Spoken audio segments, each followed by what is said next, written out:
Welcome back here on CBB Review Studio. Again, Matt Mlodzinski, Ariel, Puterman, Dan Siegel, as we continue to count down as we get closer to the start of the college basketball season, our CBB rank. We are now at teams 80 through 71. We've gone through the first 20 of them. Go to our YouTube page. Make sure you see, as we talked about, the first 20 teams in our countdown. But we're getting closer to one. Guys, I know we still have a long way to get to the teams that we maybe expect to make the NCAA tournament, but this group of 10, overall, quick thoughts. Ariel, I'll start with you. Sure. Yeah, there's some lower level power conference teams that will probably finish in the bottom 5 of their conference, but also a couple good mid-major teams, a couple boomer bust teams as well. So I'm excited to get into it. Yeah, pretty much same thoughts, like enticing mid-majors and power conference teams that I think some of them have some upside, some of them I just don't see it, but nobody that I think is inappropriately ranked. I think we did a good job with these 10 in terms of where we rank them. Well, we'll get right into it right now. We got a lot of teams to talk about, and we'll start with Arizona State. Bobby Hurley, somehow still at Arizona State after what probably could have been 3 or 4 instances when they could have canned him, but he's done some good years at Arizona State.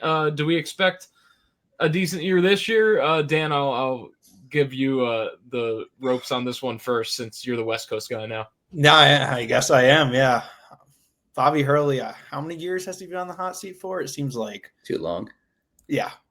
But every preseason we look and we're like, oh, well, he's still there. And, this is one of those situations where Arizona State overturned an entire roster, but an entire roster that had decent players but did not win a lot of games. So maybe that isn't the worst thing in the world. The thing is, the fact that pretty much every transfer on this roster is from the mid-major ranks might be a little bit problematic. I think on the bright side, our projected point guard, Maurice Odom, is a really nice two-way piece from Pepperdine, averaged 7.5 assists per game. But my big concern here, guys, is that the defense needs to be a lot better. Bobby Hurley is a defensive guy, and the defense efficiency numbers for Arizona State has declined steadily over the last 3 to 4 years.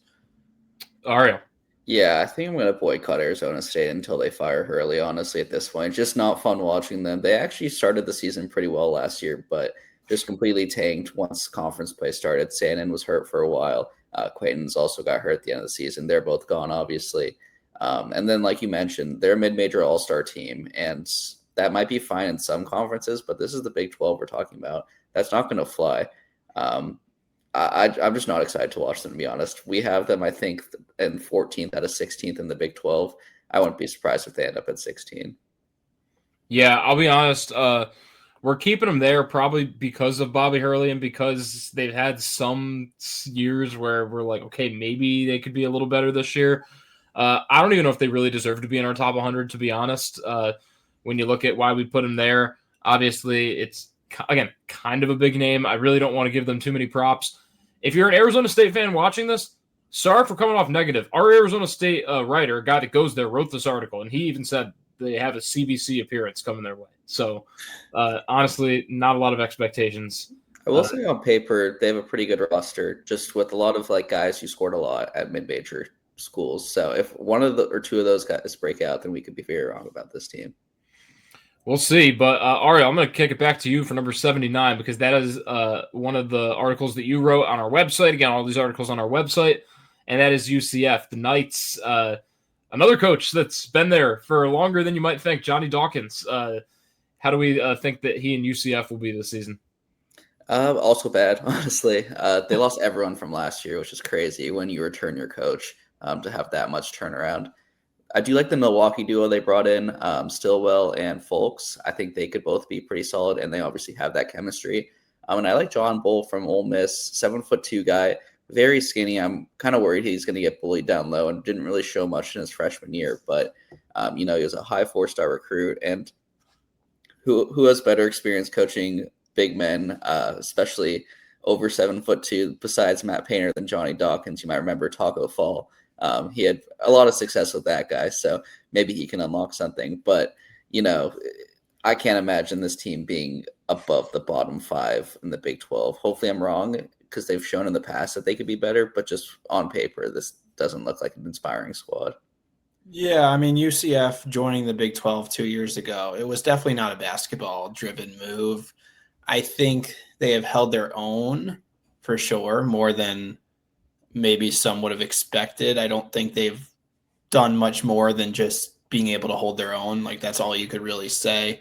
I'm really expecting a similar year to last year or the year before with this roster. Again, it's another thing, like defensively. If they're not going to make stops, they're not going to win a lot of games in the Big 12. And I feel confident enough to put them in the top 100 with the Milwaukee duo that that Ariel mentioned, and Stillwell is a as much as John Bull struggles physically. Stillwell is a very physical rebounder, so they kind of have that to complement each other. But yeah, I think 80, 79-ish, like that's fair. That's where UCF belongs. Yeah, and to be fair, too, we also didn't talk about Riley Kugel. Not that he's like a star that's going to elevate them, but like when you compare them and Arizona State, I really don't think they should just be one spot from each other. Like UCF 79, I'm fine with that for our ranking. Arizona State, again, sometimes we do this top 100 and we really look at it more in depth and we're like, wow, like maybe this team shouldn't be here. That's how I feel with Arizona State. With UCF, I'm like, they should be 79th, but 79th isn't really saying much when you're a power conference team, right?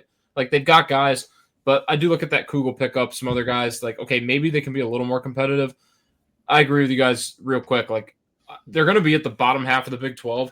But unlike Arizona State, because that's the comparison right here, I could see UCF winning a game or two against the top tier of the Big 12, taking one at home, something like that. Can't see Arizona State doing that once next season. I can see UCF beating one of those top teams, maybe a top 25 win or two. We'll see. Let's move on to number 78. That is Liberty. Obviously, head coach Richie McKay. We've had him on the pod before. He's a fan of what we do. So we got to talk good, guys. We got to talk good on Liberty. And I will real quick because I wrote this article. I've been a fan of Liberty over the past few years. He just has a really good program built there, as do a lot of these mid-majors that we constantly kind of have in our CB rank countdown. Big thing about Liberty, though, look, they've got a really good 1 through 7. Couple guys, there's some question marks, guys that had knee injuries. I like the starting lineup. I like bringing Colin Porter back, Zach Cleveland, guys that have been in the system. But other than that, it's going to be relying on freshmen, right? There's really only 7 true guys. Coach told me on the phone that he does think that a couple freshmen are going to start up. This is not just going to be a 7-man rotation, but we're just going to have to see, right? Like it's tough when you can only point at 7 guys who you really know are going to play. Do you guys have anything to add on that? Dan, yeah. I'll go to you. I mean, they're just a really solid like Conference USA program. I really am confident in Liberty being that same team atop the conference and being able to pretty much compete for a tournament spot year in and year out. And this year being no different. The thing is, look, they're not one of those mid-major teams that's has a wealth of talent like from power conference schools transferring down, but they're going to do a couple things very well, and that's what happens in Richie McKay systems. They're going to make threes, right? Caden Matheny, undersized but a great shooter. Brett Decker, another guy that could shoot the lights out, and he's expected to play a bigger role this year. You talked about that in the article. And they're also going to play good defense. Like I think this is just a well-coached, solid Conference USA team. They do have a decent amount of returning talent, even if some of those guys are younger. But yeah, I think this is just pretty much is what it is at this point. Yeah, I love that their backcourt's both under 6 foot. Shout out to the Short Kings on Liberty. The real reason why I like them so much is just I think the gap between them and the second best team in the CUSA is one of the bigger gaps in the country of best team in their conference and second best team. I put that in the top 3. Like you both said, they have the experience. Even though they do have a lot of young guys, they have experienced players on the roster, obviously a great coach, and that talent gap and experience gap. So I'm really bought in on this Liberty team. I think that they're almost a shoo-in, barring injury, to make the tournament this year. Wow. High praise for Liberty right there. We'll see if we have the same high praise for the next mid-major team on our countdown. That is number 77, North Carolina Wilmington, another team that maybe a little bit more recently has been playing really good. Obviously, they've got Takayo Siddle as the head coach. They won 27 games last season. And Ariel, I'll flip it to you. they've got some talent returning, and they brought in some really good talent, especially down low. Yeah, I was shocked that Siegel didn't get poached by another team this year. I mean, he's a great coach. He's been consistent the last 4 years. Finally made his first tournament appearance last year. If they're back in the tournament this year, I would be very surprised if this isn't his last season at UNC Wilmington. Like you said, they return a lot of talent. This team is super experienced. Most likely their top 9 guys will either be juniors or seniors. And at all levels in college basketball, but especially at the mid-major level, having that experience matters and experience. So I think this team, I think the CA is actually going to be a really tight conference. I'm excited to watch that. We talked about Charleston an episode or 2 back, but it will be a tight race for the top, and I think that experience might be enough to put them over the edge. Yeah, no, I totally agree. We talked about, or you just mentioned Conference USA, how you think it's Liberty and then no one after that and like a big gap. Like there's so many teams that could compete with UNCW for the top of the CAA, like Towson, Charleston, Campbell, William and Mary is supposed to be pretty good this year, I've heard. But yeah, I mean, I like some of their transfers they brought in. Gavin Walsh from Binghamton is an interesting name. Double guy in the America East. CAA is definitely more difficult than that, so we'll see how that translates. CJ Luster, kind of the same way, big time scorer for a bad Stony Brook team that finished at the bottom of the conference. Now he's going to be asked to do less and probably be more efficient. They got a guy, Christian May from Towson, averaged 8 points per game. So some in-conference transfers, a lot of local guys. And yeah, I think also credit to them. They were one of the only like really low seeds to actually compete with their paired high seed in the NCAA tournament last year, coming close to Texas Tech. I think they finished like 10-point deficit to the 3 seed Texas Tech as the 14 seed. So It was a close one. one. Credit there. Yeah, no, definitely a good program there that Siddle has built, and again, they've got talent on that team. Gavin Walsh, obviously a really good guy to bring in, a guy who averaged double. Obviously, going maybe a little bit more competition from the America East to where UNC Wilmington is, but same difference. I mean, you're bringing a guy, you're improving the rebounding, you're improving a lot on this team. Number 76, a team that I honestly do not think improved at all. I think they regressed a lot this offseason, and that's Pittsburgh. I'll say my words on Pittsburgh real quick. They had some pretty good guards last year, Jalon Lowe, Ish Leggett, and they really don't this year. DeMarco Minor from Oregon State seems like he can be serviceable, and Brandon Cummings. And I think Cummings is maybe who Jeff Capel is going to be relying on because he had a pretty solid freshman year. But when you lose the guards that Pittsburgh did last year, you're pretty much saying, hey, Cummings, this is your time to shine now. And I just don't know if a freshman who averaged 6 a game, shot the ball well, is going to be ready to maybe average 15 a game for this season, because that's kind of what it seems like Brandon Cummings is going to have to do. And Dan, I want to ask you if you agree with this. It almost seems like what Capel did this offseason was say, I'm not going to go all in on guards, and I'm going to go all in on my front court depth, because it seems like Pittsburgh has a lot more of that this season. Yeah, I noticed that as well. I'm really worried about their guard play. You're probably going to be asking that freshman, Mari Weatherspoon, to play a bunch of minutes. I don't know if he's ready or not. I mean, ranking-wise, he's outside of the top 100, so having him as like your first, second guy off the bench is also a pretty bad sign. I mean, I'll be blunt here. This is Jeff Capel's 6th year or 7th year, something like that. He's had a tournament appearance in just one, so I don't see what the vision is here. He's not recruiting very well anymore. I happen to know a little bit about the Pitt athletics department. I know that they have recently hired a new AD who might be kind of overturning some of the head coaching and the main revenue sports there. So it's really put up or shut up time for Jeff Capel. And I do like some of their front court a little bit. Like Deshaun Jackson from Iowa State's a good rim protector, but I don't think like rim protection was the main problem from Pitt last year. So, Papa Conte, maybe he takes a step up in the front court. They got a good wing from South Alabama, like Cam Corrin's back. Like their front court's fine. Their back court's going to be brutal. Mm-hmm.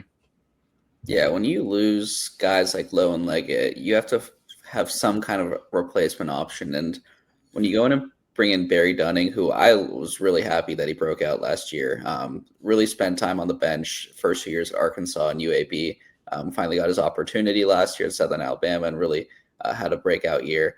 If he can do that, then that's fine. But you're really relying on a Southern Alabama player, with all due respect to him, to kind of replace that load that Lowe and Leggett did such a great job in Cam Corbin as well from Florida State, who obviously hasn't had a lot of success with that team or Pitt. So it's hard to evaluate them. The ACC got a lot better this offseason. I think it felt like everyone kind of bought in after a really down year last year to try to kind of revitalize the conference, especially with the new additions last year with all the Pac-12 teams.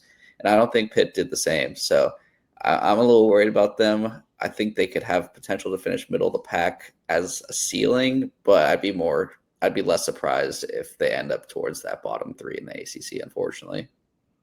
Yeah, 100%. And look, I think the Capel's done a little bit more with less, sort of. Like, he's had chances to be better. I just wouldn't say he's ever had like this fantastic roster, if that makes sense.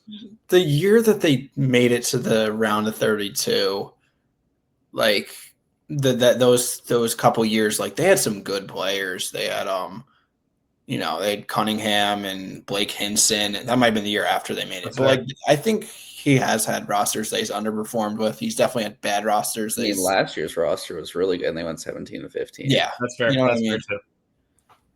He's been all over the place. I'll put it that way. I think that there's been worse coaches out there. I guess what I'm saying is, I think he's done an okay job in all aspects. But like, it being a make or break year, he doesn't have the roster and the track record where I'm looking at it and saying, okay, Pitt's going to be a team to fear. So we'll move on.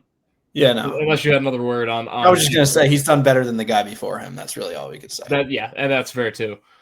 South Carolina is our number 75 team. Biggest thing here, guys, no Colin Murray-Boyles, and I don't know if they have anyone to replace him, and that's kind of scary because it wasn't like they were doing great last year in the SEC anyways. Ariel, a 12-20 team overall last season. Over under that record this season. I think over. They were due for regression last year. I think 2 years ago, I wouldn't say they got lucky, but a couple games swung their way, and that happens a lot with first-year coaches and just the luck and the lack of scouting and everything like that.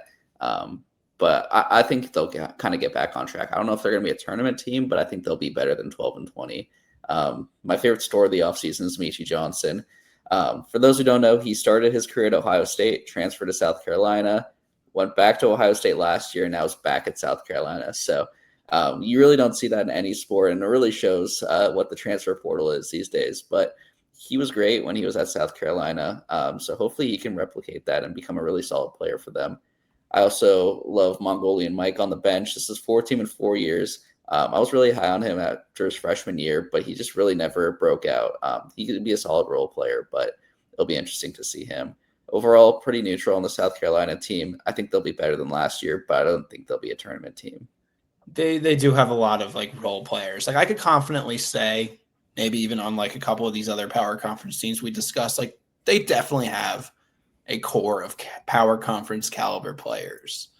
I don't know if they have like a guy that they could go to. And I think Michi Johnson really needs to get back to his ceiling in order for South Carolina to really maximize their potential here. And like, I think the Lamont Paris, like, I think that'll help him. I think the system at South Carolina, he was just kind of misplaced in his second stint at Ohio State. So maybe he can kind of do a little better there. But I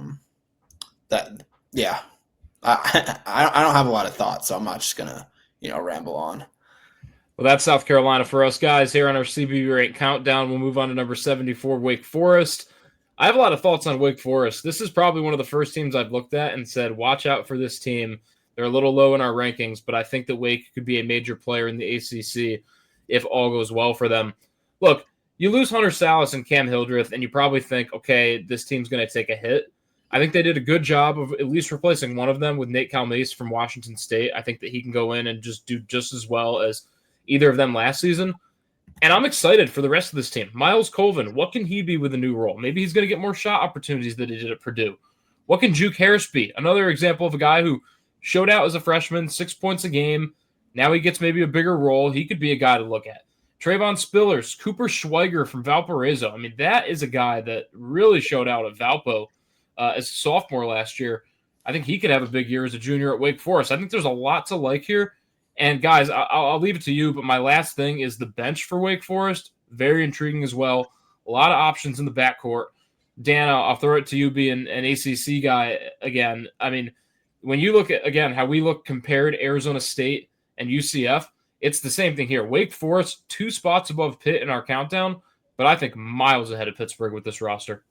Yeah, they've kind of had some weird years under Steve Forbes. Like, they haven't made the tournament yet. They've had some good rosters. They've had a lot of like Steve Forbes has this thing where pretty much every year there's this guy that emerges from like a better school and has like zero production at that said better school, and then transfers quote unquote down to Wake Forest and just has a tremendous year, breaks out. Alondis Williams, Tyree Appleby, Hunter Sat, like there's just been a lot of those examples, and I'm trying to figure out like who that would be. I might have to look internally for like that breakout guy, like Juke Harris, who was actually at Wake Forest last year, like 6'7" wing. He showed some real flashes in conference play during his freshman season. So like I think that's somebody that could do it. Like, you really have to ask yourself what kind of program you want to be with Wake Forest, because they're definitely a better program than they were under Danny Manning. But I feel like he has to take that step at some point. And this, again, he's had the rosters. There is, again, upside this year, but does he put it all together? You gotta win games. You gotta close out games. You gotta avoid those defensive blunders. I feel like that's been a lot of the Steve Forbes era in Winston-Salem. Yeah, I had the same thought. Is this a hot seat year for them? Are they satisfied with winning 20 games a year but not making the tournament? Where does that balance happen for Wake Forest? And if they're okay with being in a position to make the tournament, and then the Steve Forbes Classic where you lose a couple games you should win in late February and they miss it, then that's totally fine. But I think they have to have that conversation, and hopefully they don't after this year. Matt, I agree. Colin Meese and Cooper Schweger, home run portal ads, some of my favorite ads of any team this offseason. And then Omar Baloo off the bench, he's an interesting player to watch. He was a top 5 recruit at one point, committed to Iowa State, didn't really get minutes his freshman year, went to Wake Forest last year, wasn't much of a factor, but perhaps being under 2 good coaches those last 2 years, being around the team last year, that he can kind of break out, and he could be that player, Dan, that you were talking about. That I know he's not a guard like those other guys are, but I guess Alondis is more of a forward, but he could be a guy who takes that step and breaks out this year. Look, I will say Wake Forest has got a raw deal, I think, sometimes. Last year, I think they had a tournament resume. They just didn't get selected for the tournament. Look, they beat Michigan in the non-con, as I was just looking at it. They had some questionable losses in the ACC, but it's tough because it's conference teams. You see these teams every year, once, if not twice, if not 3 times. I think every team should be given at least a pass or 2, right? I mean, it's just what conference basketball is all about. But obviously, clearly, Steve Forbes, you guys mentioned it, though. It comes a point. You got to make the tournament, and that's kind of where you're graded at. Like, it's enough with these 20-win seasons. You got to actually get there. I don't know if this is the roster to do it, but it certainly is a pretty solid one. We got 3 teams left on our countdown in this episode. Next up is Grand Canyon. I will leave it right back to you, Ariel. No more Tyon Grant Foster, Jacoby Coles. Totally new era here at Grand Canyon. Also crazy to believe that Bryce Drew, guys, is heading into his 14th overall season as a head coach, and he is actually older than Jeff Capel, which I can't even believe that's a real stat. Seems like he's still like 35 years old, and he just graduated from Valpo last year. Ariel, thoughts on GCU? Yeah, it's a pretty good fun fact. They've run the WAC the last couple of years. That's no secret. Now they're in the Mountain West, and will they be able to replicate that? Obviously, the talent level is going to be a lot higher in the Mountain West. Is the talent level a lot higher at Grand Canyon this year? That's a big question we have to ask. One guy I love on this team is Dusty Stromer. I've been a huge fan of him since his freshman year at Gonzaga. A little bit of an up-and-down player, but he could be a real elite 3-and-D guy for this team, and maybe even take that next step.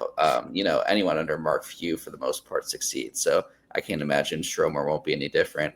Dennis Evans is another guy. He'll probably start at center, but he was a top 25 recruit for Louisville. Missed all of last season with an injury. Now he has an opportunity to really shine there in the Mountain West. Kind of like John Bull, he's a little bit thinner. He has more muscle than John Bull, but he still has a thinner frame. So that'll be definitely a concern, especially after missing a year. But between those two guys, and those are just two role players compared to the rest of the team, I'm a believer of this Grand Canyon team. This is a very well constructed roster.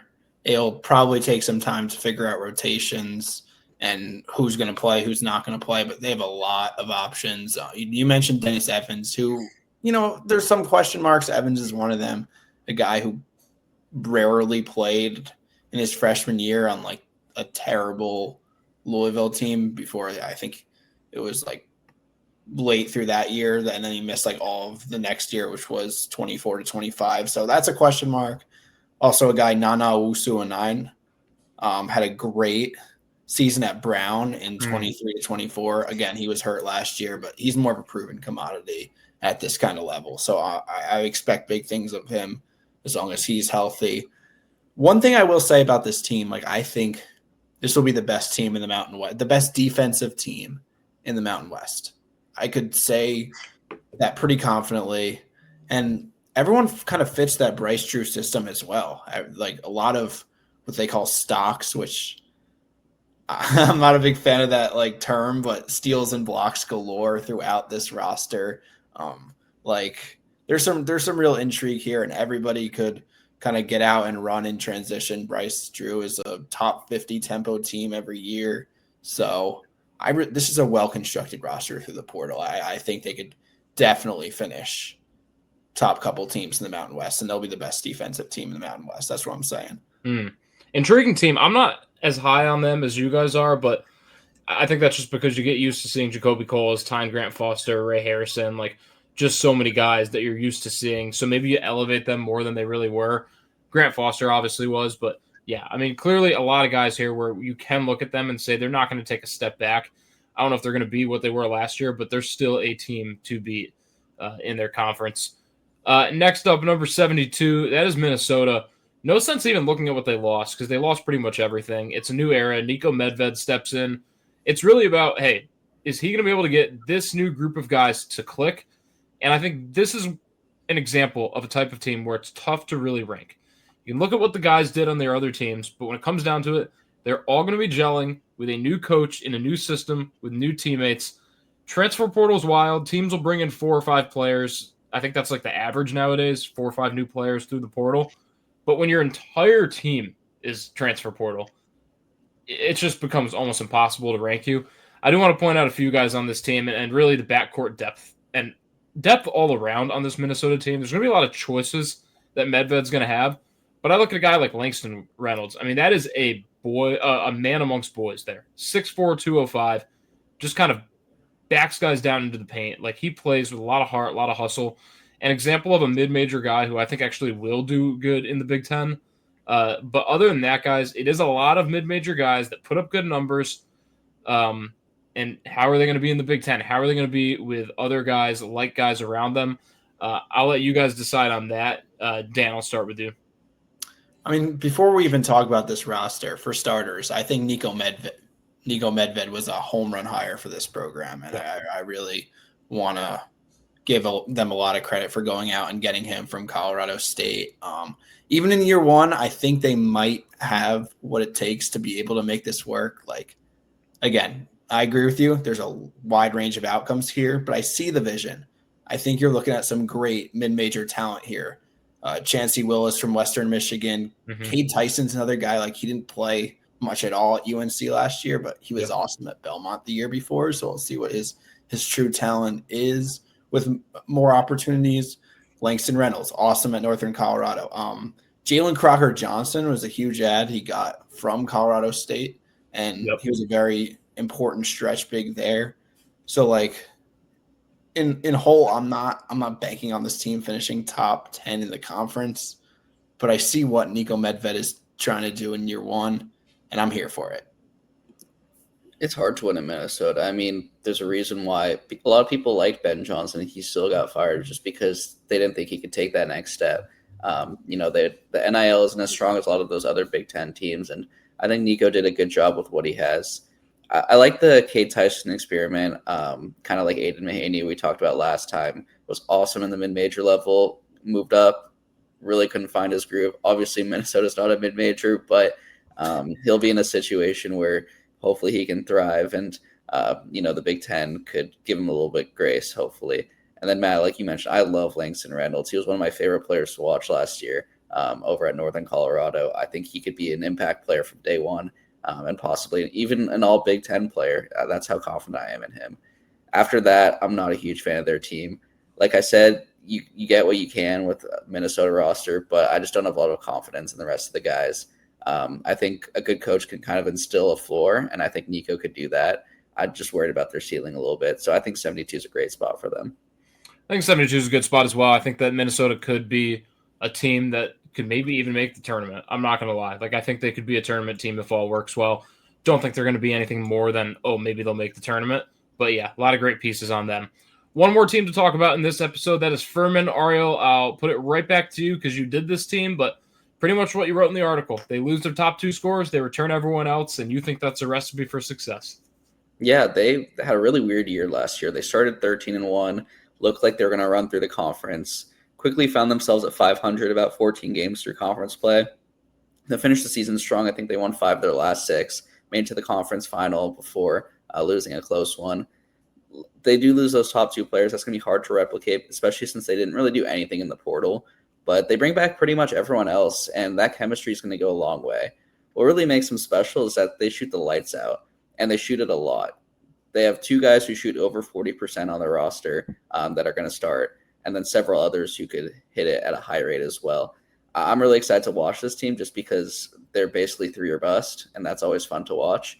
But they can also make them too. They're not like some of these other power conference teams where they're just relying on the 3, and if it doesn't fall that day, then so be it. They know every day it's going to fall, and I think that conference will be a lot of fun, but I think they've got it, and they could be one of those teams like a High Point or in Ohio a few years ago where not only are they fun to watch, but they're also dangerous and a potential – sorry, Dan. About that. All these strays. But yeah, a team that could easily win a game or come close in that first round of the NCAA tournament. Yeah, I mean, Bob Ritchie is one of those coaches that is, for whatever reason, not highly demanded at the power conference level. And I think Furman faithful are very happy about that because he's just done his thing at Furman and he's just stayed there. And returning talent is the name of the game, especially at the mid-major level. There's even more overturn than at the power conference level. So, like, being able to get all those guys back, even losing your 2 leading scorers, PJ Smith and Nick Anderson by name, like basically their entire roster rotation is going to be returners. And then they got a Clemson transfer, Asa Thomas, who he has a lot of upside. So again, you're having to rely on development from Ritchie with unproven commodities, but like I believe in that. I think 71 might be a little high, but like this is a team that definitely belongs in the top 100. I'm not going to like slander this ranking, but like I don't know. I don't think I had them in my personal top 75, but they're definitely a top 100 team. They're a team worth talking about in the preseason, and like that team that beat Virginia, like they did not come back with like all these, star players. They just had a bunch of guys that could score, and they were just scary, and they had a lot of depth, and that's exactly what they have this year. So a lot of Virginia strays to close out the episode. Yeah. Look, Bob Ritchie in 8 years at Furman has lost an average of 10 games per season. So a lot happens in 8 years. You have maybe 3 to 4 different core groups in 8 years. And I know Furman's done good at retaining players, so maybe more about 3 core groups. This seems like a new core group that they're starting this year, but clearly Ritchie has done well with making sure that they've limited the amount of seasons that, they actually have more losses than usual. I mean, they've had, I think, 1 or 2 in there, but for the most part, he's putting together 20-win seasons and more than that, 23, 24, 25. So I don't know if this will be a 25-win season, but I think we can expect Furman to be there again. Guys, that is our 10 teams for this episode. Again, teams 80 through 71. Make sure to keep it locked. Some real good teams coming up next time. Teams 70 through 61 on our next episode. But for Ariel Puterman and Dan Siegel, I am Matt Mlodzinski, and thank you for watching and listening. We will talk to you next